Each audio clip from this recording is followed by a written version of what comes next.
இங்க வந்து ஒரு 40 வருஷமாவே வந்து ரோடு வந்து மண் ரோடா இருந்தது. அதுக்கப்புறம் நல்ல தண்ணி பைப்பும் வரல.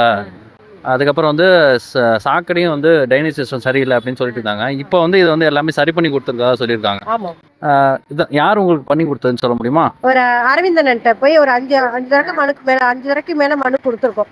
எங்களோட கோயில் ஃபங்க்ஷனுக்கு ஒவ்வொரு தடக்கையும் போவேலையும் தனிப்பட்ட முறையாவும் நாங்க போய் ஒவ்வொரு தடக்கையும் சொல்லியிருக்கோம். இந்த மாதிரி எங்களுக்கு தண்ணி வசதி இல்ல, ரோடு கிடையாது, சாக்கடை வசதி சரியா இல்ல அப்படின்னு சொல்லி நாங்க நிறைய தடக்க சொல்லியிருக்கோம். அப்புறம் ஒவ்வொரு தடக்கையும் அவர் வந்து பாக்குறப்ப சொல்லுவாரு, கண்டிப்பா செஞ்சு கொடுத்துருவோம்னு அவர் சொல்லுவாரு. அதே மாதிரி எங்களுக்கு செஞ்சு கொடுத்துட்டாங்க. இது முடியறதுக்குள்ள உங்களுக்கு எல்லாமே நான் ரெடி பண்ணி கொடுத்துட்றேம்மா கண்டிப்பா அப்படின்னாங்க. அதே மாதிரி செஞ்சு கொடுத்துருக்காங்க. ஆமா, எங்களுக்கு தண்ணி உள்ளுக்குள்ளன்னு வீட்டுக்குள்ளன்னு தண்ணி வந்து எங்க மாமனார் காலத்துக்கு முன்னாடி இருந்து இங்க தண்ணி கிடையாதுங்களா. இவங்கெல்லாம் இங்க பூர்வீகமா இருக்கிறவங்க. நாங்கெல்லாம் இப்ப ஒரு 25 வருஷமாச்சு. ஆனா வந்து இவங்க எல்லாம் பூர்வீகமா இருந்த நாள்ல இருந்தும் சரி, இன்னைய வரைக்கும் சரி, இப்பதான் சமீபமா தண்ணி வந்திருக்குது. ஆமா, அண்ணன் கண்டிப்பா உங்களுக்கு தண்ணி ஏற்பாடு பண்ணி கொடுக்குறேன்னு சொன்னாங்க. அது மாதிரி பண்ணி கொடுத்துட்டாங்க. முனிசிபாலிட்டி கல்லு தான் இருந்தது, இப்ப சிமெண்ட் இது போட்டிருக்காங்க. தண்ணி நல்ல தண்ணி கனெக்ஷன் இது பண்ணியிருக்காங்க.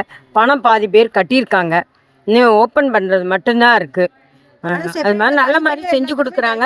கொடுத்துருக்காங்க. அரவிந்துக்கு நன்றி.